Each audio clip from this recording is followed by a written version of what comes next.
Hello everyone, welcome back to my channel education Adda 9।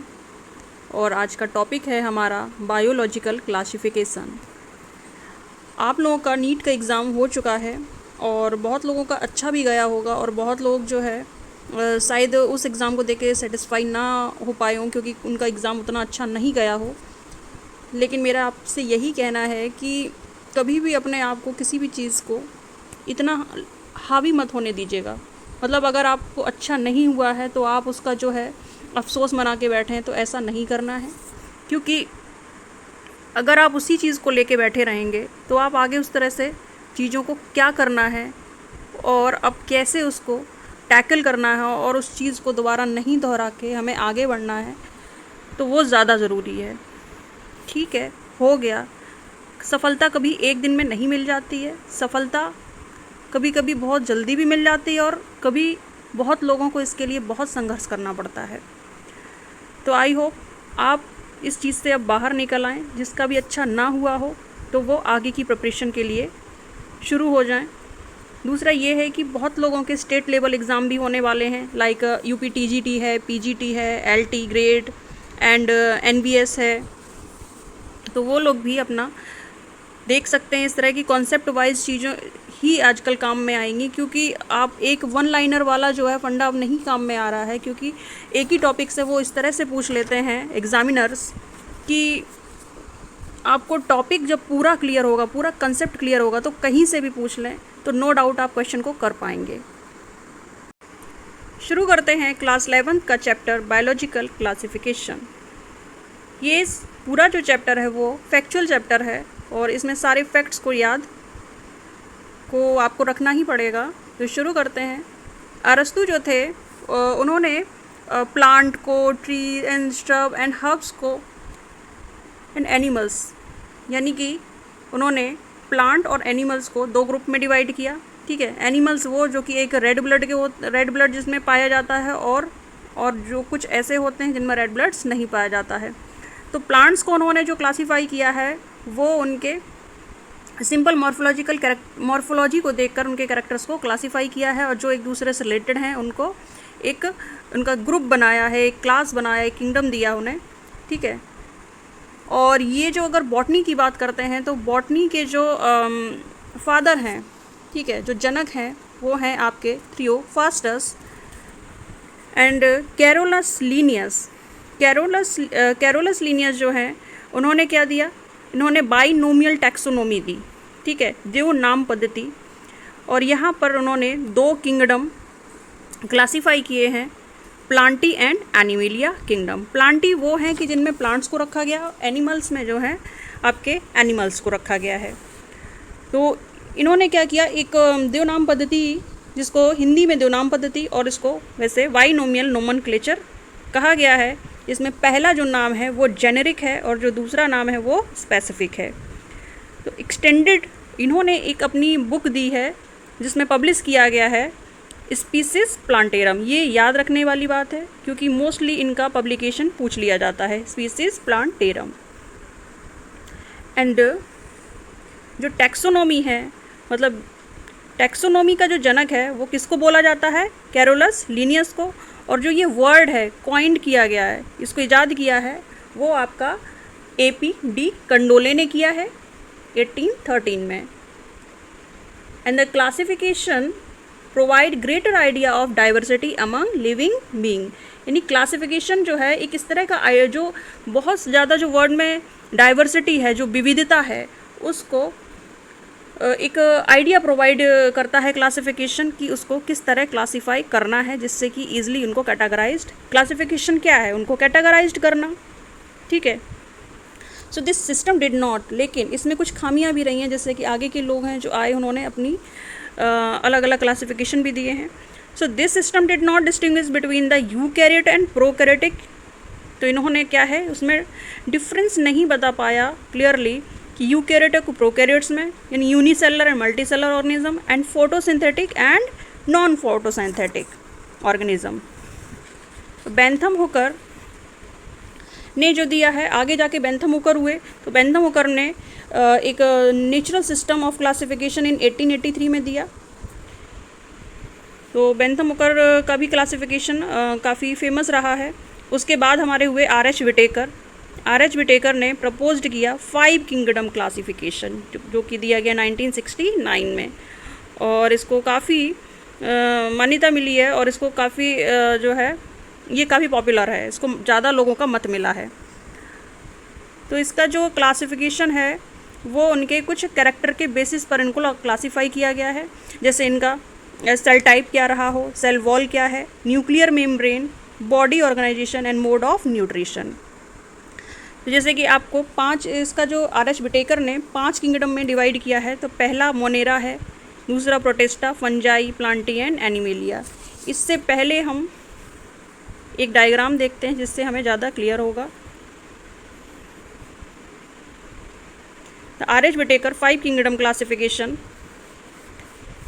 Monera से अगर बात करते हैं तो मोनेरा में आपके प्रोकैरियोटिक एंड यूनिसेलुलर ऑर्गेनिज्म है। शुरुआत यहीं से हुई, पहले क्या है यूनिसेलुलर रहे यानी प्रोकैरियोटिक, और इसमें मोनेरा में आपके साइनोबैक्टीरिया, यू बैक्टीरिया एंड आर्क्यूबैक्टीरिया आ जाएंगे।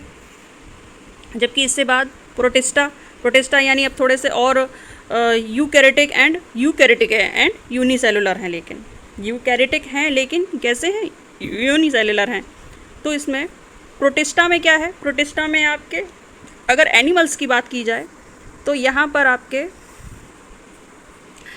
सिलियोफोरा, स्पोरोजोआ एंड सार्कोमेस्टियोफोरा, ये आपके एनिमल्स के प्रोटिस्टा में आ गए। और अगर बात की जाए फंजाई में आपका माइकोटा, यूकैरियोटिक यूनिसेलुलर प्रोटिस्टा में अगर फंजाई बोलते हैं तो ये आएंगे मिक्सोमाइकोटा, और मिक्सोमाइकोटा में आपके स्लाइम मोल्ड वगैरह आ जाएंगे, ठीक है।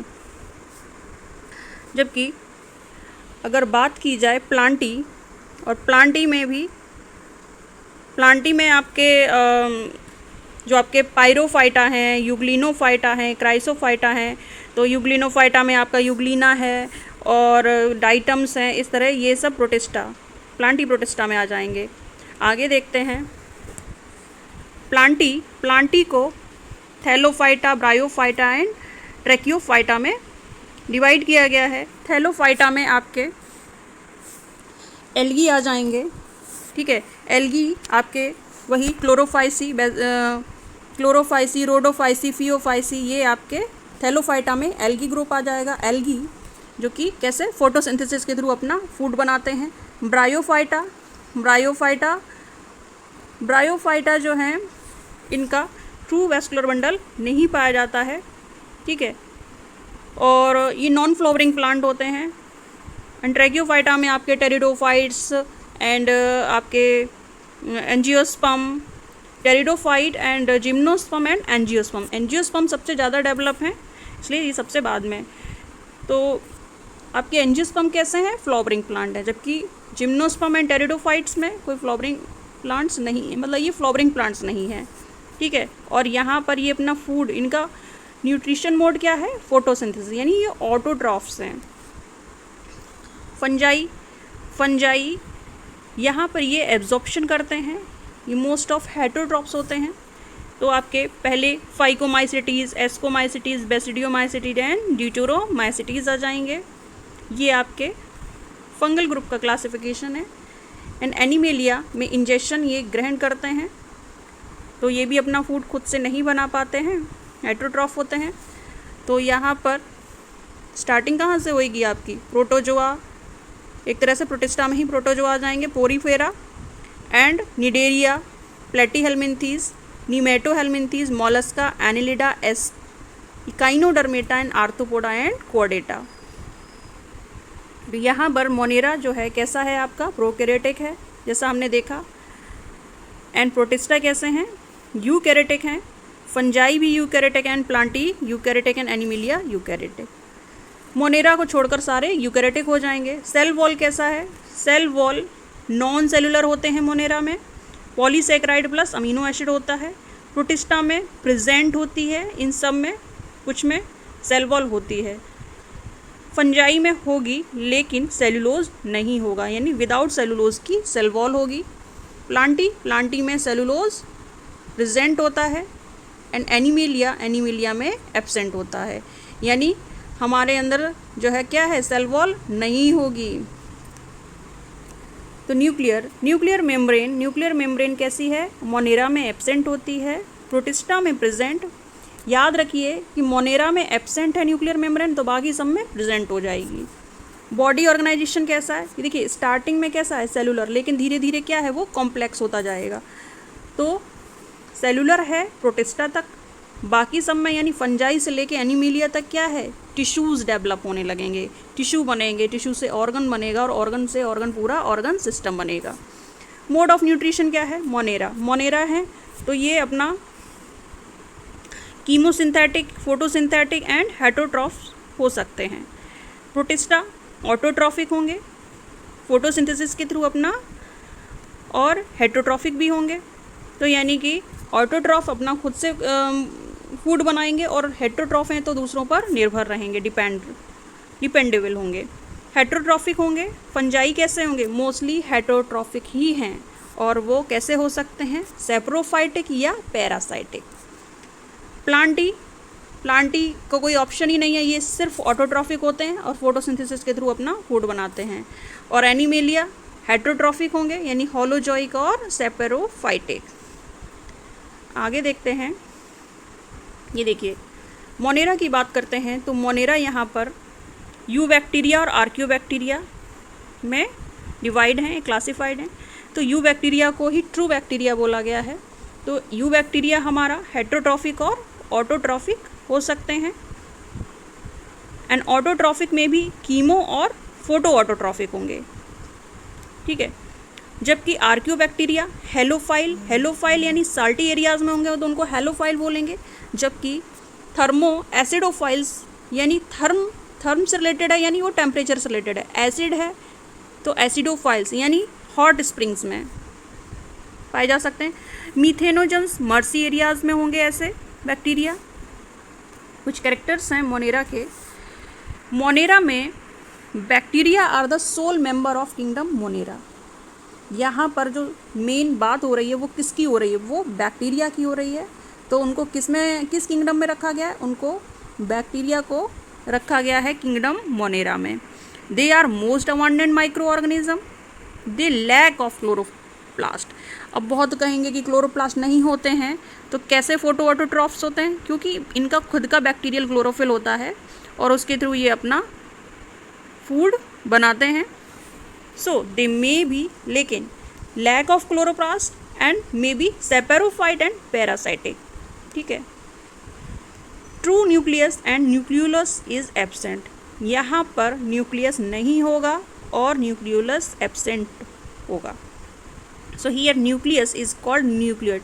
न्यूक्लियस होगा नहीं, लेकिन एक न्यूक्लियस रिलेटेड स्ट्रक्चर जो होगा उसको वहाँ पर ये बोलेंगे न्यूक्लियोइड, और सराउंडेड होगा न्यूक्लियर मेम्ब्रेन से। डीएनए आरएनए प्रेजेंट होंगे। डीएनए कैसा होगा, इनका सर्कुलर डीएनए होगा, ठीक है। 70S ribosome and mesosome present होते हैं। राइबोसोम है तो वही प्रोटीन्स फॉर्मेशन यानी प्रोटीन सिंथेसिस में इन्वॉल्व है। Mesosome is resemblance eukaryotic mitochondria. So mesosomes का फंक्शन यहाँ पर है रेस्पायरेशन में, they involve in respiration. Cell organelles absent होंगे, यानी आपके माइटोकॉन्ड्रिया, गोल्गी बॉडीज और ईआर ये सब नहीं होंगे। आगे देखते हैं कि bacteria are grouped under 4 categories based on their shape. Bacteria जो है इसके भी अलग अलग शेप होंगे। अगर स्पेरिकल कोकस, पहला है spherical coccus. Coccus is a singular word, cocci is a plural यानी बहुत सारे। तो सेकंड है रॉड शेप्ड होंगे, रॉड शेप्ड को बैसिलस बोलेंगे। कॉमा शेप्ड है तो वाइब्रियम, एंड फोर्थ स्पाइरल है तो स्पाइरिलम, और प्लूरल इसका है स्पाइरिला। तो स्पेरिकल कोकस, यहाँ पर आप स्ट्रक्चर में देख रहे हैं कि अगर एक कोकस है तो उसको मोनोकोकस बोलेंगे, और 2 के ग्रुप में है तो यहाँ पर उसको डिप्लोकोकस बोलेंगे। और स्टाइफाइलोकोकस जो है वो एक इरेगुलर शेप में होगा, इरेगुलरली अरेंज होगा तो उसको स्टाइफाइलोकोकस बोलेंगे। 4 के ग्रुप में है तो उसको tetracoccus and sarcina and streptococcus. Streptococcus यानी एक चेन के फॉर्म में है तो उसको स्ट्रेप्टोकोकस बोलेंगे। तो कोकस का जो जैसे मोनोकोकस है तो उसका एग्जांपल है आपका माइक्रोकोकस एजिलिस, एंड डिप्लोकोकस का है आपका डिप्लोकोकस जैसे निमोनिया का हो जाएगा, एंड टेट्राड में आपका नाइजीरिया एग्जांपल में है, और स्टेफाइलोकोकस जो है आपका स्टेफाइलोकोकस स्टेफाइलोकोकस ऑरियस, और सार्सिनी में आपका एग्जांपल है सार्सिना लुटिया। सेकेंड है रोड शेप्ड, और क्या कहेंगे इसको वेसिलस। तो ये कैसा है, रॉड के शेप का है, अगर वही एक है तो कोको वेसिलस हो जाएगा, और एक कॉलमनर उसके उसमें है तो पैलिसेड है। डिप्लोकोकस वही 2 के ग्रुप में है, 2 के ग्रुप में अगर बैसिलस हैं तो उनको डिप्लोबैसिलस बोलेंगे। स्पोर फॉर्मिंग बैसिलस होंगे एंड स्ट्रेप्टोबैसिलस। तो स्ट्रेप्टोबैसिलस का एग्जांपल है जैसे आपका बैसिलस ट्यूबरकुलोसिस हो गया, ठीक है। Curved shaped of bacteria, curve shaped यानी कॉमा की तरह होंगे, उनका शेप कैसा होगा, कॉमा की तरह। तो यहाँ पर इसको क्या बोल रहे हैं, वाइब्रियो, प्लूरल इसका क्या है, वाइब्रियो, और इसका सिंगुलर वाइब्रियम है। तो यहाँ पर जैसे इसका एग्जांपल हो जाएगा वाइब्रियो कॉलेरी एंड प्लीमॉर्फिक। आपके कुछ इसमें स्पाइरल होंगे, स्पाइरल फॉर्म में होंगे तो वो आपके स्पाइरुलम। आगे देखते हैं आर्कियोबैक्टीरिया जो होते हैं, देखिए मोनेरा को 2 में क्लासीफाई कर दिया है कि आर्कियोबैक्टीरिया और यूबैक्टीरिया। तो आर्कियोबैक्टीरिया जो हैं वो अपनी सेल वॉल के कारण थोड़ा जो है स्पेसिफिक होते हैं, क्योंकि इनकी सेल वॉल में ही कुछ इस तरह के स्ट्रक्चर्स होते हैं, कुछ ऐसे इंजाइम्स होते हैं कि जो ये सर्वाइव कर पाते हैं एक्सट्रीम कंडीशन में भी, यानी हॉट कंडीशन हो या बहुत सॉल्टी कंडीशन हो या बहुत इमर्सी कंडीशन हो तो वहाँ पर ये सर्वाइव कर पाते हैं। तो जैसे अगर आपके सॉल्ट एरिया में है तो उनको हेलोफाइल्स बोलेंगे, हॉट स्प्रिंग में है तो थर्मोएसिडोफाइल्स, एंड मर्सी में मीथेनोजन जो बैक्टीरिया होते हैं वो आपके बहुत से रूमिनेंट होते हैं, उनकी गट में मिलता है, ठीक है, लाइक काऊ है, बफेलो है, and they are responsible for the production of methane gas. Methane कैसी है, एक बायोगैस है जो कि इनके डंग से मिलता है, हमें इन एनिमल्स के डंग से मिलता है। आगे देखते हैं यूबैक्टीरिया को ही क्या बोला है, ट्रू बैक्टीरिया। यहाँ पर यूबैक्टीरिया को ट्रू बैक्टीरिया बोला है ये, and peptidoglycan form the stiff cell wall of eubacteria. Cell wall की जो रिगिडनेस है वो किसके द्वारा है, पेप्टिडोग्लाइकन के थ्रू है। फ्लैजिला जो है वो यूज़ होता है आपका लोकोमोशन में। फ्यू बैक्टीरिया में क्या होगा, पिली, और ये जो पिली हैं वो एक स्मॉल अपेंडेजेस हैं जो कि इन्वॉल्व होते हैं किसमें, सेक्सुअल रिप्रोडक्शन में। अटैच किससे होंगे, होस्ट से, ठीक है, पिली के द्वारा ये होस्ट से अटैच करेंगे और इन्वॉल्व होंगे किसमें, सेक्सुअल रिप्रोडक्शन में। यहाँ पर ये जो हैं 2 तरह के हो सकते हैं, ग्राम पॉजिटिव और ग्राम नेगेटिव, ठीक है। ग्राम पॉजिटिव की जो सेल वॉल होती है थोड़ी सी थिक होती है कंपैरिजन देन ग्राम नेगेटिव के, ठीक है। ग्राम पॉजिटिव में टिकोइक एसिड मिलता है जबकि ग्राम नेगेटिव में नहीं। So we can say that the harmful gram negative is harmful to human and gram positive is beneficial to human health.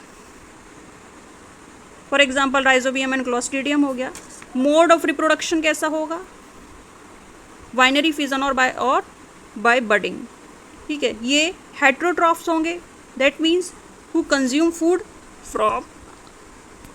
food from other plants and organic carbon source. जबकि autotroph कुछ eubacteria लेकिन कैसे होंगे, autotrophs होंगे, that means ये अपना food जो है फोटोसिंथेसिस के थ्रू बनाएंगे। फॉर एग्जांपल साइनोबैक्टीरिया आपका ब्लू ग्रीन एल्गी बोलते हैं जिसे। और इसमें क्लोरोफिल ए एंड जो क्लोरोफिल ए मिलता है जो कि सिमिलर होता है ग्रीन प्लांट्स में, ठीक है, similar to green plant. And cyanobacteria are unicellular. Cyanobacteria कैसा होता है? यूनिसेलुलर होता है, कॉलोनियल होता है और filamentous, fresh water and marine and terrestrial algae. The colonies are generally surrounded by gelatinous sheath मिलती है इनमें, ठीक है। और मोस्ट इम्पॉर्टेंट ये इन्वॉल्व होते हैं blooms in polluted water bodies. ये इनका मेन फंक्शन है, blooms in polluted water bodies. Some organism can fix auto atmospheric nitrogen. कुछ जो ऑर्गेनिज्म जो होते हैं वो एटमॉस्फेरिक नाइट्रोजन जो होती है उसको फिक्स करते हैं। फॉर एग्जांपल नॉनस्टॉक हो गया, नॉनस्टॉक, एनाबीना एंड एजिटोबैक्टर, ये सब कैसे हैं आपके नाइट्रोजन को फिक्स करने वाले होते हैं, ठीक है। कुछ होते हैं कीमोसिंथेटिक ऑटोट्रॉप्स। कीमोसिंथेटिक ऑटोट्रॉप जो बैक्टीरिया होते हैं वो क्या करेंगे? ऑक्सीडाइज करेंगे वेरियस इनऑर्गेनिक सब्सटेंस को like nitrate, nitrite and ammonia and use the release energy, और जो एनर्जी है वो रिलीज करेंगे for their ATP production and use the release energy for their ATP production and they play great role in the recycling nutrients like nitrogen, phosphorus, iron and sulfur. तो इनका जो main recycling का है जिसमें कि आपकी जो एक नाइट्रोजन साइकिल होती है, एक फॉस्फोरस साइकिल होती है और एक आयरन एंड सल्फर साइकिल होती है, तो इनमें इनका रोल होता है, ठीक है। Mycoplasma they are organism that completely lack a cell wall. Mycoplasma सबसे छोटे होते हैं, बहुत छोटे होते हैं, और इनमें क्या है? सेल वॉल नहीं होती है। So we can say that they are the smallest living cells known and can survive without oxygen. Many mycoplasmas are pathogenic in animals and plants. I hope यहाँ तक आपको कॉन्सेप्ट समझ में आया होगा, और इसके बाद हम देखेंगे इसका बैक्टीरियल स्ट्रक्चर नेक्स्ट वीडियो में। So thank you for watching video.